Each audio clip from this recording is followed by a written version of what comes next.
So, without any further ado, the owner and director of Awan International, ladies and gentlemen, Mr Nazir Awan.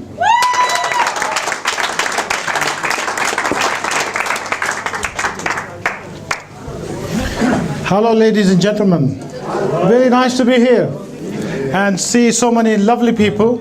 Obviously you're interested in furthering your lives, your careers, and making your family's life much better by improving that, by having more income, improving on what you do, etc. And it's absolutely amazing. I'd like to thank Taffy and the BN Village for organizing this, and congratulations to the organizers. Very good. We've had some fantastic speakers. Amazing. Zoe Bennett, Abid, Paul. I'm not a public speaker really. These guys are public speakers. I'm just a businessman. But anyway, I think the best thing to do really is to give you a bit of an insight into who I am, how I started life, and I'm very proud to be, as he introduced, a multimillionaire. It's nice. It's a nice feeling. You know why? Because I worked hard. I've actually contributed to the community, not just for myself, because to get to where I am today, I've had to employ people, give them jobs, you know, put back into the economy, pay taxes. Really proud of that. My family has given millions of pounds in taxes. I'm really proud of that. You know, people don't like to pay tax. We love to pay tax, because the reason we love to pay tax is because we're making money. If you're not making money, you're not paying tax. So we love to pay tax. Anyway, I started life in the UK in 1964. I came over at the age of 12, joined my father, and went to a secondary modern school. Now, don't forget, I could not speak any English at that point, so they put me in this special class. The only problem was, there's only 4 or 5 Asians in this school, and they're all white. Lots of racism. So the only thing we did, all 4 years, was fight. Every day, some fight, and we had to be tough. And you know something? That was good, because that actually made us tough. That actually made us tough inside, outside, mentally, in every single way. You know, it made us very streetwise. Like Abid said, boxer. I do boxing with him. Started last year. And what did I, Abid? No, twice, left and right. No, I didn't break his nose. But, so anyway, came out of school at the age of 15 in 1968. And my father put me into this mechanical engineering apprenticeship. And that was for 5 years, so it was a day release course. First year was all full-time at college. So that was 1968, 49 years ago when I started work really, because an apprenticeship is not just college, but it's also work. And you get paid for it. I was getting £4 a week, which was fantastic. It was good, and I used to get 50 pence a week from my mum, because I used to have to give her all the money. And anyway, 50 pence a week, 10 shillings was a lot of money in those days for a week. So I survived very well on that. But what mechanical engineering did was actually gave me very logical thinking. You know, in life is all logical. Everything makes logical sense. Whatever you do, you think about it, there's a lots of knowledge inside you. You know, if you just stop and think, you get the answers really. You don't have to learn from you don't have to learn everything from people. There's, naturally people are born with certain things inside them, instinct, and you have a lots of knowledge within you. You just have to stop and think for a moment. Now, engineering gave me logical thinking. Logical thinking, also mathematics, very important in life. If you want to succeed in life, you have to be able to calculate things. As business people, we have to calculate deals. As business people, we have to calculate how much we're going to make, what interest we're going to pay, what profits we're going to share with other people in commissions, etc., etc. And you have to work a lot of these things in your head. You know, when you're making a deal, you don't go on a calculator and start doing things like that. As entrepreneurs, we work these things in our head, and that's very important because you have to think fast. You know, in life, business, to do the big deals, you got to think fast, otherwise it goes away. So logical thinking, very important. Maths, very important. Calculation for life, in every sphere of life, it is very, very important. And I think mechanical engineering gave me very, very good insight into how you think logically. And that made me very successful in business. Now, people who want to start business, now I've told you about mechanical engineering. Now I'll tell you my business journey now, okay? Now I did mechanical engineering. I specialized actually in hydraulics and pneumatics. So we used to design production lines for robotics in those days. So you know these automatic assembly lines, that's what we used to do. And I tell you what, I really enjoyed that. But my father had started a business in 1973, which was a retail business. And then in the late 70s, industry wasn't doing that well. So my father said, why don't you go into business? It was a natural step for me because most of our family back home in Pakistan is in business. My father was in the Air Force for 25 years, but he also had this very good business acumen. So he said, son, start business. So what I did was, there was a friend of my father's, he used to import Seiko watches at that time, and he was a very big importer of Seiko watches. So alongside with Seiko UK, he did the grey imports, which was something different to Seiko UK was doing. But Seiko watches in the 70s and 80s, and people who may be a bit older will know that they were the number one watch. Everybody wanted a Seiko watch. So this guy, I talked to him, and Freddie Barrett, his name is. I play golf with him still. He's a very good friend of mine. He's a Spaniard. And so what we did, I went around Manchester, London, selling these watches to people who used to have cash and carries. They were importers, made friends with them. Really, in first year, I think I made something like £60,000. This is 1980. You know, it's amazing. Lots of money. You could buy a house for about £10,000 in those days. So it was a very, very good start. And then I saw an opportunity. There was a business which was wholesaling in Birmingham, and I saw an opportunity for us to start, and next door to it there was a premises which came up to let actually. So I talked with the owners, and I got that place. And because I had all the collections with the various importers and wholesalers, and they imported different things, we started this, and they gave me credit. Lots of people sent goods in, and from the very first day, the first day we took £400, the next day we took £2,000, the next day we took £3,000. In those days, a lot of money. And there were things which were in demand. We were selling electronics, we were selling walkie-talkies, CB radios, we were selling watches, we were selling melody watches, you know, which was something big. Absolutely so many different things we used to sell. And business was really fantastic, and we did really well. I got my brother into it also, because you know, in business you can't just do everything on your own, because there's so much to do. People who want to start business must realize, first of all, we talked about business plans, obviously very, very important, but don't stick to that business plan, I'm telling you, because if you do, you can be a failure. Because sometimes business plans you have to amend, you know, you make business plans and then something goes wrong, or something different comes along, you got to change your plans. So you have to be flexible in life. You can make plans, but be flexible. Be ready to change those plans. I think Zoe also pointed to that too. So anyway, we did that, and partnership, as I said, very important, because you can't do things on your own. There's so many things you have to do in business. You have to buy, you have to sell, there's the bookkeeping, there's the revenue, there's the banking, there's the finance. There's so many aspects of business. Now, if you really want to start off businesses, you have to think of many, many things that you're going to have to do, and sacrifice a lot of your family time. Are you really going to do that? That's very important. And do you really want to do business? I say you should. You know why? If you work for somebody, what happens in life, even if you're professional, you're whoever you are, you will only have a limited income. Generally, it's hand to mouth. Okay, it doesn't matter how much you earn, sometimes 50, 80, 70,000 pounds a year.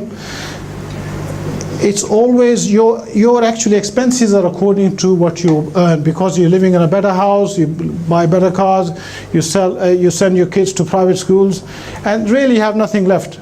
You can't really invest for the future. At the end, the most you get is a very good pension. That's not life, is it really? You want something more than that, don't you really? So, and this is how it goes. You see, you're a professional or whatever, whoever you are, your cycle goes like this, and your peak is about 45, maybe 50, then it comes down as you get older, and you can't work as hard, and then you're not much in demand, and 65, it's all over. You get a free bus pass. A free bus pass. I got a free bus pass. I tell you, I got two years ago, they started giving me a heating allowance. I sent it back, so I don't want it. They sent it back to me. I said, okay, I'll give it to charity. I'm nearly 64, by the way, just tell you that. Okay, but I don't feel like that. But anyway, so a businessman's life is something different, because you start off, it's very difficult. Times are hard, you persevere, you do things, you slowly climb the ladder, and you make your connections, you learn different ways of doing business, you make money, you make investments, and it's all going like this. And you know, I'm nearly 65, aren't I really? And I don't want to retire, because why would I want to retire when I've got so many connections, I made so much money, and that money makes more money, and I would be wasting my talent, won't I really, by retiring? Please do not ever think of retiring. It is a very bad concept. You do not retire, you take life easy. Give yourself more time later on in life. It's mentally good for you, physically good for you, to do something. People are now, I think, working till 75, which are absolutely fantastic. I don't want to retire, I want to die. Die working. But along that, you have a lot of fun too. I mean, I said I box. In the morning I go out for a 10-mile bike ride every morning, 5 days a week. I play a lot of golf, championship golf, and enjoy life too. Business is good. You need to make money to make your life better, but you also need to enjoy life alongside, and you need to share the knowledge that you have with people, help people.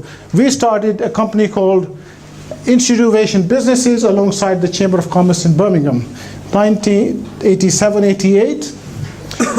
I did 10 years on that because I wanted people to learn different skills. We used to have seminars every month, business people coming in 100, 150 at a time, teaching them about health and safety, teaching them about financing, teaching them about sales techniques. We used to get people from revenue coming in, etc., etc., etc. So we did that, and I think doing that, I put a lot back into the community, which I'm really proud of. I think people should do that. It's our duty to. If you are successful, I think you should share that knowledge and also help people along their journey. And it's a blessing anyway. We all believe in that. So anyway, so we became very successful, and I built a brand new facility which is still in Hockley at called Awan Marketing. It's called Khyber House. We come from Peshawar in Pakistan, so we come from the Khyber district, which is a very famous district. I'm sure you've seen films like Up the Khyber. But yes, very famous. Lots of fights went on there. But yeah, so we named it Khyber Building. We have other properties. What we did actually as a family, when we made lots of money, and the way we made lots of money was this. Of course, we did our cash and carry, but what I did, I saw the opportunities in the market at that particular time, and some of you may remember that video and audio tapes were very, very sought after. Everybody wanted a videotape, audio tape. Everybody had these double cassettes and videos at home. Everybody had them. Yeah. So, who was the biggest? Which brand was the biggest? TDK. Everybody remembers TDK? Yeah. Okay, TDK. So TDK, 1983, became quite big. So I talked to TDK, and I said to them, look, I will take care of your business, business which you don't do with multiples. I will take care of all the other business, okay? You sell to shopkeepers, you sell to wholesalers. I will take all the wholesalers. I will tell you where to deliver. You invoice me and I'll pay you. That's not a bad deal, is it? It takes care of their, what do you call it, credit control. It takes care of their salespeople, etc., etc. So they agreed to that. I said, you must give me the very, very best price you can. And they did that, and we became the largest independent distributors of TDK in the UK for the next 12 years. Wow. And we made millions out of that, millions. All we used to do is phone them up. Can you send 2,000 here, 2,000 there, 5,000 there, 10,000 there? We used to do it. We used to collect the money because obviously we used to sell to people we trusted, we knew. And a lot of these very big wholesalers were actually Asians, Pakistanis and Indians, and so they became friends with us and we made a lot of money. Then Scotch came into the market. If you remember, they used to advertise with the skeleton. Can't remember his name now, but we then became the biggest distributors for Scotch also. And in 1983, I remember TDK, after talking to them, they gave us £500,000 credit limit. A lot of money in those days, but because of our record, etc., they trusted us and we always paid on time. Very important, when you actually must pay people on time. And to do that, you mustn't buy things which you cannot pay for. Very important. Credibility in the market is very, very important. And alhamdulillah, today we have credibility also. We started business with a company called Connect last year. A very big company, which is a Birmingham-based company. Probably turns over £180 million a year. Gave us £750,000 credit limit. And you know what we did? Last year, they are one of the biggest distributors of Dyson vacuum cleaners. I sold 10,000 Dyson vacuum cleaners to Groupon. One deal, one contract. You're talking about £83 million. So we did that. 3 months. Amazing, amazing business. Now we are a vendor to people like Amazon. We sell to Amazon. We sell on Amazon. We sell on Groupon. We export, as I said earlier, we export to places like Iraq. Not many people do that, but we do that because there's business to be had there. There's profit to be had there. And it's risky. But no risk, no reward. Who dares wins, yeah? You've got to be daring. Passionate, daring.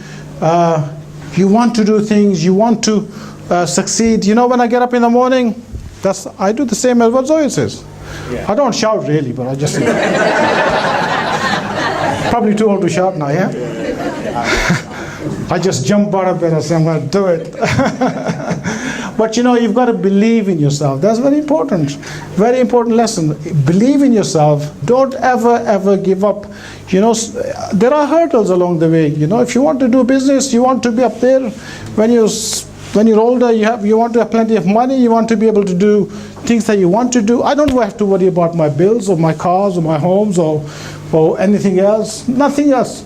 Plenty of money in the bank. And more coming in because we invested in property. Millions of pounds worth of property up and down the country.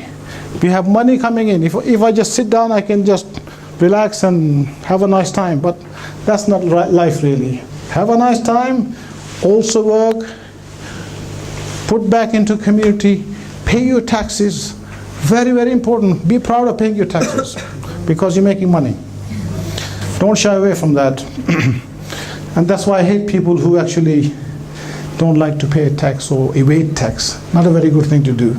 We're all a family. In this country, we're all a family. We have to look after each other. People who are successful, we need to look after the poor people in our community. And there's lots here. So, what more can I say? I hope you have learned something anyway. And I hope, please think positively and take note of what I've said. And I tell you what, if you believe in yourself, you'll do it.